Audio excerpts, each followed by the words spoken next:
Hey, what's up everyone? I'm at Venice Beach. Anyway, what I'm here to talk about is I'm here to talk about the story of my success. And I'm not trying to, act like Tony Robbins or some shit, but people keep asking me, they want more financial advice and investing and so forth and so on. So I'm here to give it and inspire, motivate, and let everyone know that no matter who the fuck you are, you can accomplish whatever the fuck you want. And, I grew up in low-income housing, welfare, you know what I'm saying? And, at age probably 14, 15, started stealing shit, going to the store, going to 7-Eleven, and, kind of learned that was a way for me to get the shit I needed, the shit I wanted, was to just take that shit, Never got caught, fuck it. This shit's working good. And that was my basic mentality growing up, was that's how I got shit, and I'd say this lasted all the way, probably till I was about 20, and it just escalated, and, stealing from the grocery store as a little kid, kind of escalated to, more serious shit. And, one day I finally realized that karma started to take effect, and no matter how much I stole, what I stole, I was never gonna fucking get ahead. This shit was just no matter however much I took, I was lost. It was just never ending. And if you think about it, all those people out there that have that mentality, they never fucking get ahead, ever. No matter how much money they come across, they're broke, and it's the way it is. So when I was about 20, that's when it hit me. And what was crazy is I ran into an older lady who was a friend of the family, and she sat down and started talking to me about mutual funds. And I was just sitting there thinking, what the fuck is she talking about? I don't want to hear this fucking bullshit. But I was polite. She's part of the family, so I listened. And I actually became very intrigued about mutual funds. And she was telling me that you could retire in 10 years, if you invest right, and you're very consistent. And I was thinking about it, and at the time I was working, I had a shitty job bouncing, making whatever, probably $10 an hour. And everything she said just started to make more and more sense to me. So she said, go see my financial advisor. And I'm 20 years old. I don't know shit about nothing. And believe it or not, I fucking went. And it was a trip, because that's just, that's nothing I ever popped in my head, And I went, I sat down, I talked to him, and, he told me what he thinks I should do and what my plan should be, and, figure out how much we have to invest each month, which was nothing. We're talking like, investing $100, $150 a month. That's all I could afford. But he was explaining to me, how it works. And this is back in the internet days when shit was fucking flying. Technology was out of control. The mutual funds that I got into, you were making over 100% return back then. It ain't like that shit. Now you're making like, maybe 6 to 12% or some bullshit. You ain't making shit. And that's if you're making anything. You could be losing. So it was crazy back then when it came to the stock market and investing. It was just out of control. That was the time to do it. People were investing in these new companies and becoming millionaires overnight. And so, I invested in 3 companies. I think it was Oppenheimer and what was it? T. Rowe Price, and there was one more. But basically, it was 2 technology and then Oppenheimer. But my money started growing, so I started to become like kind of obsessed with putting more money in. And then I started doing a little research on my own, and I found out what makes up a mutual fund. What is a mutual? I didn't know what the fuck it was. I was just, I can make money. So, I figured out that it's, certain stocks they put together in a portfolio is the mutual fund. So some of the stocks, were doing better than the other stocks. So, logical thinking is, why don't I just fucking invest in those companies that, are really fucking moving, higher risk, but more money. At that time, there was no fucking risk in technology. When the internet started, there was no risk. It was just fucking money. And so, I pulled the money out of the mutual funds, and I started investing straight into the stocks, and started making more money. I was like, holy shit. And, I just became more and more obsessed every day. And I'd say probably within maybe 6 months, I started day trading, And what's funny is I knew nothing about day trading. I didn't go to school. No one told me about it. No one talked to me about it. No one educated me. But my logical thinking was this. Okay, just listen to what I have to say, and this is what popped in my head. I would watch, say I would, I'd invest in Intel, right? That was one of my big money makers, was Intel. So let's say I invested in Intel, and I would watch, and every day, let's say Intel was at, 50, the price was $50. That stock would fluctuate from 50 to 55 all day long. 50, 53, 51, 54, 52, 55, 50, 53, 54, 50, 56, constantly all day. This is what it does, up and down, up and down, up and down. Well, when you day trade, you can lock in your buy and you can lock in your sell. So, I could basically buy the stock at 50 and then sell it at 54. Not be greedy and go for 55 or 56. Just go 54. So I know I'm going to sell that shit, right? So I put in my buy at 50. When it goes down to 50, boom, it buys it, right? When it goes up to 50, 54? When it goes up to 54, boom, it sells it, bam. So I just made money, right? So then what I would do? I do the same thing right after. I do the same thing. I buy it at 50 again, sell it at 54. Within, I'm not even fucking bullshitting, within 5 minutes, boom, sell it. So I would sit at the computer and do this shit. It's like gambling, but I was making a shitload of money. I wasn't losing. I was only dealing with blue chip companies. I was dealing with companies that are not going to, Apple, let's say I was dealing with companies that, are just going to keep fucking climbing, so there wasn't any risk involved. And it got to the point where I had 10 different stocks. And those were my golden stocks that were 100%, in my opinion, would never fucking crash, go bankrupt. Nothing could happen. They were just fucking strong as fuck. And I would sit there and figure out what the ratio is every day. Maybe, like I said, maybe this one's 80 to 87. So I'd buy at 81, sell at 85 maybe, went up 4. And what happens is as you get more money in your account, you can buy more shares, and then when you buy and sell, you make more money. So I kept, kept track of every little transaction I made and how much I made on each transaction. I was very, very anal about, what I was doing. And I'm not even joking, every week I was making more money. It was just climbing. I'm like, what the I just came up with this shit on my own in my head. It just made sense to me. I'm like, fuck, why don't I try this?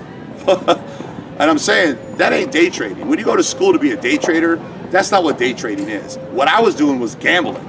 But see, back in that day, like I said, the stocks just kept going up. It was a gold mine back then. It's not like that now. But I discovered that gold mine. And, I sat at home every day, 6 a.m. to 1 p.m. while the market was open, and just sat there and fucking gambled all day on the computer, and I would be fucking screaming my ass off on how much money I was making. And, that was the start. And once I got a taste of making a lot of money at such a young age, I was fucking hooked. So I continued to day trade, and then, I bought my first house. Real estate market was out of fucking control. Again, luck of the draw. I was just lucky. The market was climbing like a motherfucker. So, within a couple of years, I sold that house, made a couple $100,000, and bought a bigger house. Market's still climbing. Still doing some trading, but not as much. I started getting involved in other things. I started, doing commercials. That people don't know that I did 38 national commercials. And, back then the commercials were different, okay?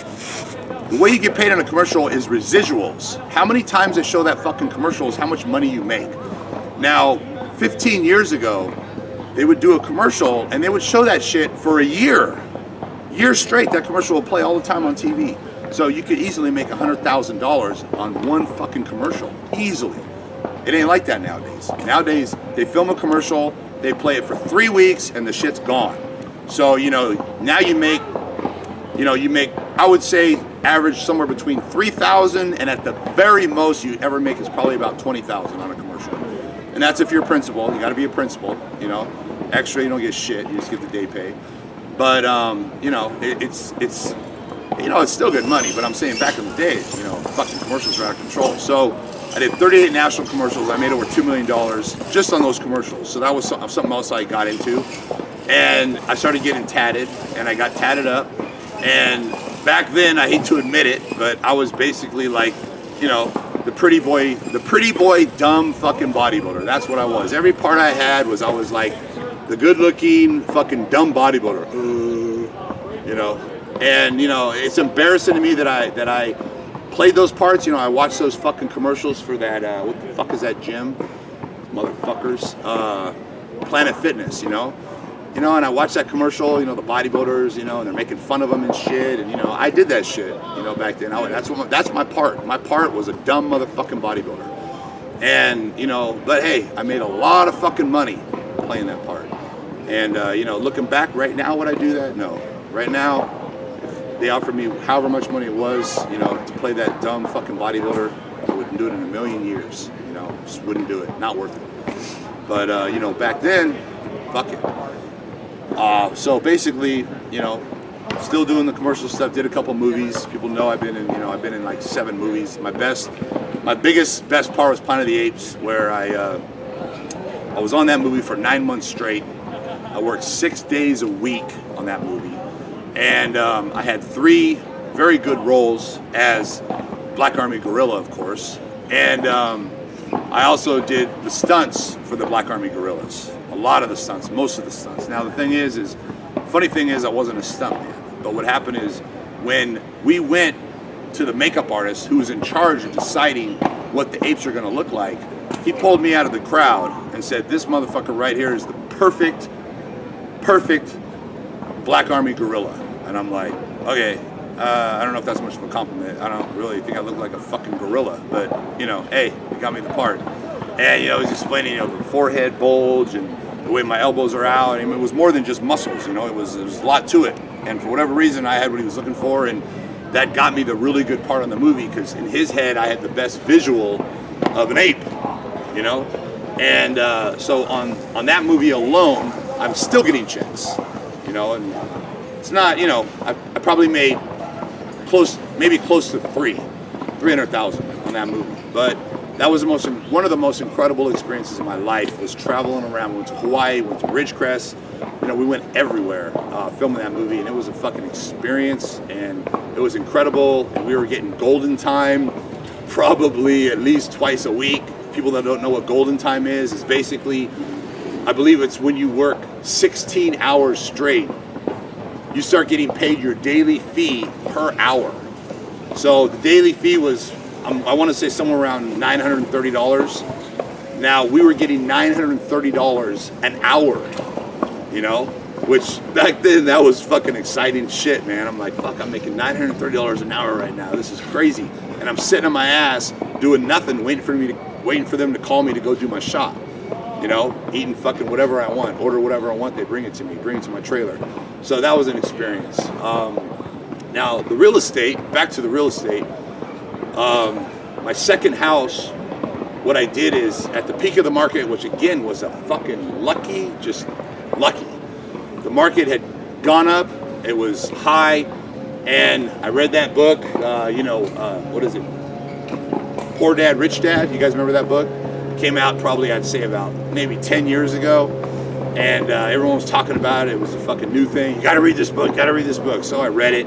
It's basically talks about real estate, educates you on real estate, educates you on how to buy houses with other people's money. Don't use your own money. Don't lock yourself in. You know, don't do that 15-year, you know, pay your mortgage off. It's a waste of money. You know, you want to pay as little as much as you can. And you know, it was a really, really good book. And you know, it's a little outdated, but it's still a good book if you haven't read it. And you know, I read that book and I was intrigued, and I did exactly what he said. You know, I went to the bank, I refinanced my house, and I pulled out 80% of the equity. You know, and back then, 80% of my equity was right around 600,000.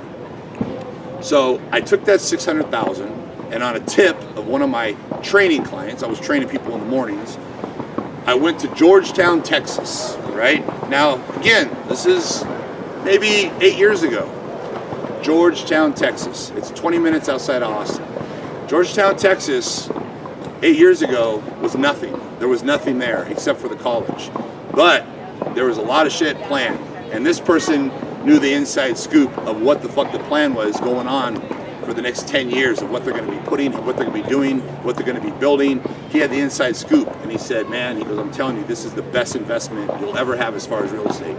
So I took that fucking tip, and I went there with, you know, $600,000, and I ended up buying 2 triplexes and 3 houses, believe it or not. And my houses were, you know, somewhere around 110,000, 3 bedroom, 2 bath, 2 car garage, you know, maybe 6,000 square foot lot, you know, pretty good. And the triplexes, you know, is 3 units in one building, and each unit was 3 bedroom, 3 bath.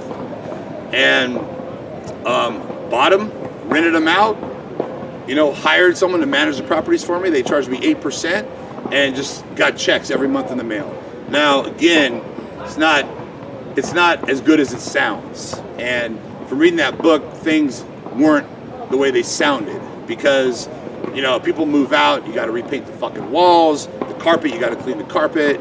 You know, the person managing my place said we need to get ceramic floors in here so we don't got to do the carpet every time they move out. So you need to get ceramic floors put in. So I had to get ceramic floors put in every single fucking, you know, unit. And, you know, it's costly. You know, next thing you know, one of my triplexes needs to be replastered. The whole outside needs replastered. How much is that? It's going to be about 30 grand. 30 grand, what the fuck? I pull that out of my pocket and just give it to you? And, you know, so it's not, real estate, in my opinion, is not as good investment as everybody thinks it is.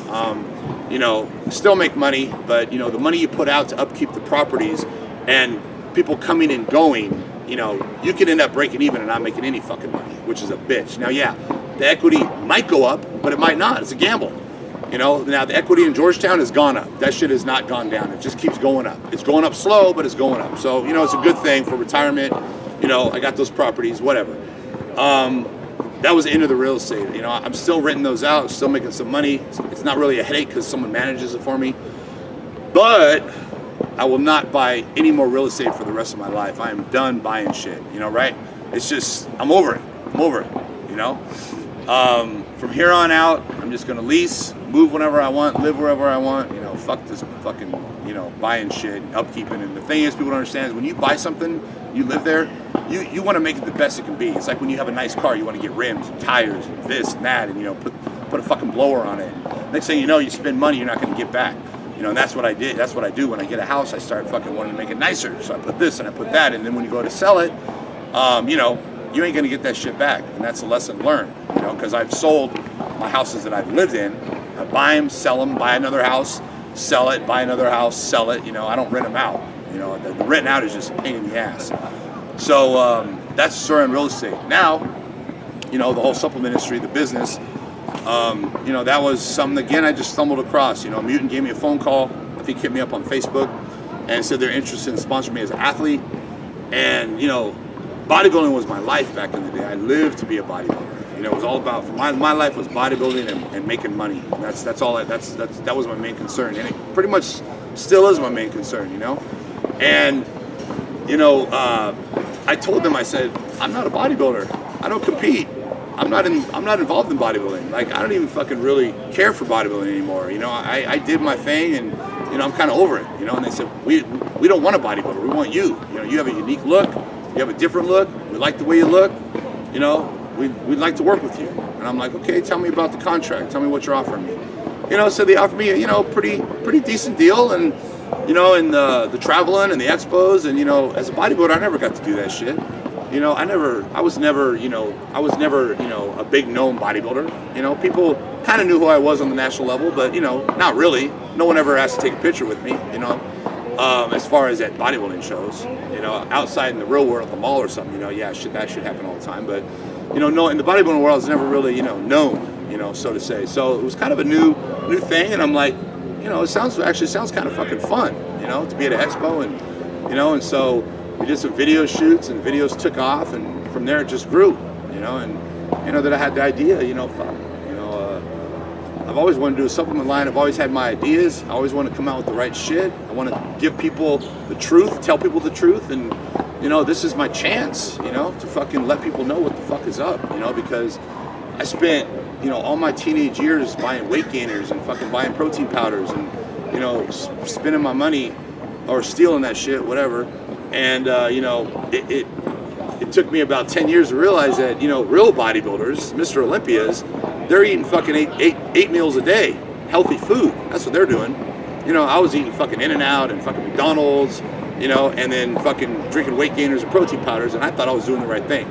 You know, my idea was taking as many calories as you can and take as much weight gainer and protein powder as you can throughout the day and fucking train as hard and long as you can, and that's how you get big. You know, and I had that shit backwards. And every teenager out there, any kid out there 16 years old is buying weight gainer. I guarantee it, you know, and that's why I want that message to get out there that fuck weight gainer, eat the fucking food. Food is better. You don't need no bullshit garbage. Anyway, that's a whole nother subject we already talked about a million times because you're sick of that shit. So, supplement company started that, and it's going great. I'm having a blast. And I have, right now, honestly, I have 4 other businesses. I have a business plan written out for all 4 of them. I'm ready to go, but I just don't have the time. I can't take away what I'm doing with my other things, you know, to focus on any other businesses right now. But, you know, that's the way my mind works. Is, you know, you can never do enough. No matter who you are, you can always do more. You can always become better. You know, you can always become more successful, but you have to be driven for your mind to think that way every single fucking day. You know, and what happens is people get comfortable. You know, they get stuck in a 9-to-5 job. They're making enough money to get by, right? And what do? They just stay there. Stay at that job for the rest of their fucking life. You know, they never think, fuck, why don't I try to find something better? And while I'm working here, I'm gonna work on something better. You know, and then I can go over to something better. And then when I'm here, what can I do that's better? In other words, every day your mind is thinking, what can I do that's better? What can I do that's better? What can I do that's better? Rather than just being comfortable and just going to work 9 to 5, you know, and not ever thinking about improving your life or being more successful. And it's the same thing with bodybuilding. You know, you have to constantly be motivated to go in the gym and kill that shit, get on that cardio, stick to that fucking diet. It's the same shit with success. You got to be motivated to continually, 24 hours a day, be thinking about what the fuck you can do to be better. You know, and there's a lot of people out there that, you know, have made it in certain areas of life, bodybuilding, this, that, but when it comes to just pure financial freedom and success, you know, they haven't made it. And what I don't understand is, in my opinion, that should be the #1 priority. You know, would I rather have muscles, or would I rather know I have enough money to never have to think about money, never have to worry about money for the rest of my fucking life? What would I choose? The muscles or the fucking success? It's a no-brainer for me, man. I don't give a fuck about the muscles. You know, it's something I enjoy doing and so forth, but, you know, the success and knowing that you never have to ever think about where money's gonna come from, how you're gonna pay for this, how you're gonna pay for that, to me is the best feeling in the fucking world. And like I've said a million times, anyone out there that's competing in a bodybuilding contest, if you took all that effort you put into that show and you put that into any kind of venture, business venture whatsoever, and you put that much effort in, I guarantee you would succeed in that business. No doubt about it, because I used to compete in bodybuilding. And honestly, I don't even know if, I think I still to this day put more into a bodybuilding contest than I put into any business venture I've done. Seriously. I mean, that's fucked up, but it's the truth. You know, when I competed for a show, I was fucking training, you know, 2 hours a day, doing cardio twice a day, eating 10 times a day, you know, putting a needle in my ass, you know, making sure I got enough sleep. It was constant. Everything was about that show. You know, and that's all I thought about. That's all, you know, and that's what I did. And, you know, bodybuilding is 24 hours a day. You know, it's in your head 24 hours a day. Now, if you could have that same exact mentality towards success, it'd be a no-brainer. You could easily do it. But for whatever reason, man, you know, a lot of people, they don't see, you know, being successful or financial freedom. Maybe it's not, maybe in their head it's not a possibility. Maybe in their head, this is just nothing I can ever accomplish. And that's the first mistake, because then you've already ruined everything. You know, so the first thing you have to do is realize that you can fucking accomplish anything you fucking want. And anybody can. And I'm telling you, man, I'm the last motherfucker in the world that should be doing as well as I am. And like I said, man, I grew up broke. I didn't have no mentors, you know, telling me I need to go to college. I didn't have no mentors, you know, explaining anything about, you know, businesses or making money or anything. You know, that wasn't even, never even brought up to me as a kid. Never talked about anything about being successful or, trying to be the best you can be. So I'm just saying that, you know, if I could do it, you can fucking do it. So anyway, I hope this helps. I hope this motivates, and see you guys.